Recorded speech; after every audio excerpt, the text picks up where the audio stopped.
Freedom is not a moment, it is a journey measured in breath. The first morning I woke up in the forest, I did not feel free. I felt hunted. Every snapped twig sounded like boots. Every distant howl sounded like dogs. Every gust of wind felt like a whisper of my name, not Kofi, but the one they tried to force on me, Samuel. I walked north. I didn't know why north, only it felt far away. The forest became my shelter, my teacher, my test. I learned which berries did not kill, which streams ran clean, how to sleep lightly, how to move without trail. Days passed, maybe weeks.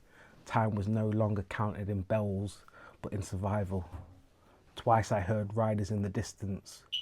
Once I laid submerged in muddy waters, breathing through reeds as they passed so close I could hear the saddles creak. I thought of my brother, his last words. My memory became my compass. One night, weak from hunger, I stumbled toward the faint glow in the distance. A cabin, small, quiet, alone. I nearly turned away. Trust had been burnt out of me, but my legs gave in before fear could win. When I opened my eyes again, I was inside.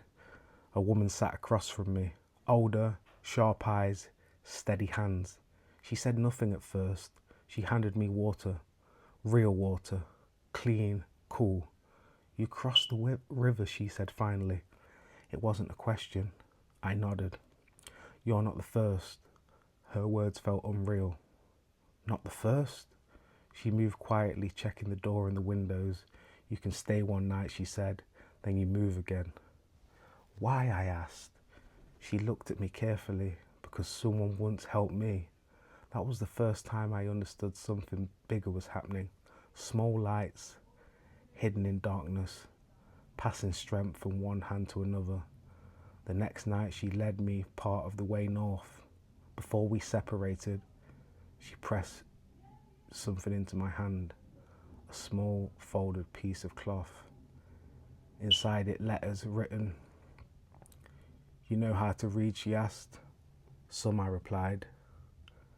Then don't waste it. I walked for months after that, cabin to cabin, field to forest, moving mostly at night.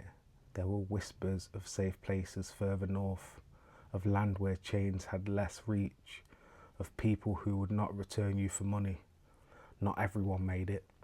I saw scars, broken bodies, broken spirits, but I also saw something else, defiance. Years passed before I stopped running, before I allowed myself to build something, a small piece of land, a small wooden home, a small garden, nothing grand, but mine. I married, had a son. The first time I held him, I felt something that I had not felt since before the ship, wholeness. And then when he was old enough to understand, I told him everything, not to fill him with hate, but to fill him with the truth. I told him about the river, about my sister, about my father, about the ship, about my brother at the plantation, and about his name. You were not born from chains, I told him. You were born from survival. I taught him the letters scratched in the dirt. I taught him to read the sky. I taught him to remember, because freedom that forgets its past is fragile. Years later, my hair had turned grey, my hands grown stiff. I stood outside my home at sunrise, the same sun that once rose over my village, the same sun that shone on the ship, the same sun that watched me run into the river. It had always been there, constant, unowned. Then I realised something. They thought they were building empires, but they were building legacy. Every child born free, every story told, every name remembered. This is how chains break, not in a single night, but across generations. When my son had children of his own, he told my story. And one day, when it felt like breath growing shallow, I asked him for one promise. Do not let them reduce me to suffering, I said. I was more than what they did to me. He held my hand. I know, he replied. My name is Kofi. I was taken, I was chained, I was hunted, but I was never owned.